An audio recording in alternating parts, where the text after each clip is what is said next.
Martin, we're back for the summer term, and of course summer term is, it's already started, isn't it? Exam season, you called it this morning. Tell me about that. So yeah, it is exam season. This is what we're here for, the bits of paper to change people's lives. We've started this week. We've had some French exams and some art exams, and the kids have been brilliant. It's interesting, we did a thing in briefing this morning where we're actually reminding the staff that they need to stay calm as well as the students.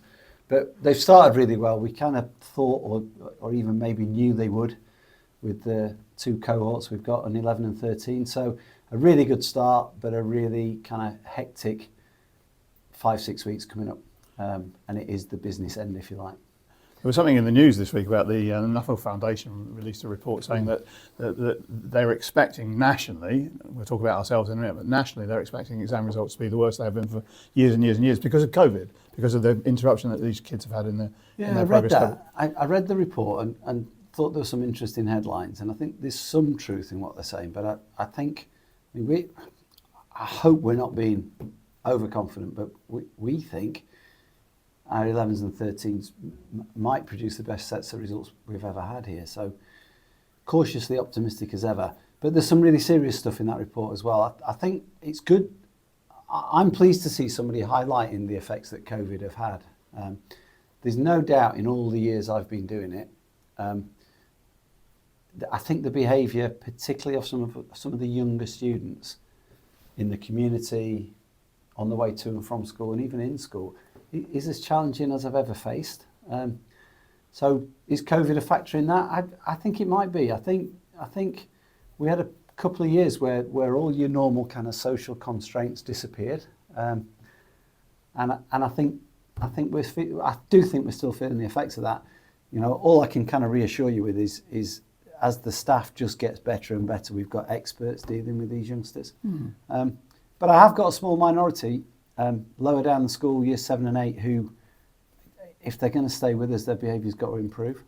I've got a really strange situation where I don't even think about the behaviour of year 10 and year 11. They just do as expected, and they are just an absolute pleasure to be with.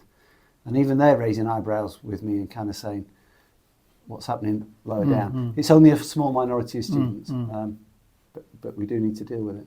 And it's being aware of the impact of COVID and the knock-on effects and the behaviour of the pupils. Is being aware part of solving the problem, part of rising to the challenge? I think so. I think, you know what I'm like. I won't hide from things, and I think if I see it as an issue, I'd much rather talk to the staff and talk to the parents and own the issue and just try and reassure people that we're doing something about it. And let me stress, 99% of our students now are fantastic, day in, day out. So I'm not talking about a major problem, but the challenges are there. I think we're dealing with it in a pretty, fairly expert way actually. But we can't underestimate how much time it takes, and we can never be complacent about it. Some of the things we do here, you were talking to other dignitaries about this week. Tell us a little bit about that. Yeah, I think it's nice, I guess, that myself, but more importantly Lipson, are starting to have more of an influence across the city, I think. So we spoke on Monday to an audience of head teachers and local authority representatives, but also representatives from the DFE. And we talked about the inclusion model at Lipson and how maybe we can play a leading role in the city in trying to encourage and influence other schools. We never say this is the way to do it. I'm always really clear that this is our way, but it seems that our way's starting to work. So, we're generous, we're collaborative, we're happy to share some of that, and people can kind of take it or leave it as they see fit. We started talking about exam season, and rather like a football team, the school season is never the season you're in. It's always the next one, and the one that you're planning for that. And you're already planning for the autumn term and the new intake with some appointments. Tell us a little bit about that. First of all, I'm trying not to talk about football or think about football with this weekend coming up. But yeah, it's a decent analogy, isn't it? I always think if you start the next season with a stronger squad, we've made some cracking appointments over the last few weeks. It comes at a cost. Financially, things are really tight in every school in the country. So I'm having to make some really difficult decisions around, you know, I can't afford everything.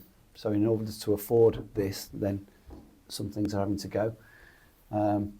But to kind of reassure parents in particular, yeah, we've got 6, 7, 8 new staff starting in September, who I think during my time here will be the strongest group coming in September, and that can only be a good thing. So in theory, that should make us better. Brilliant. Or even better, maybe. I was going to say even better.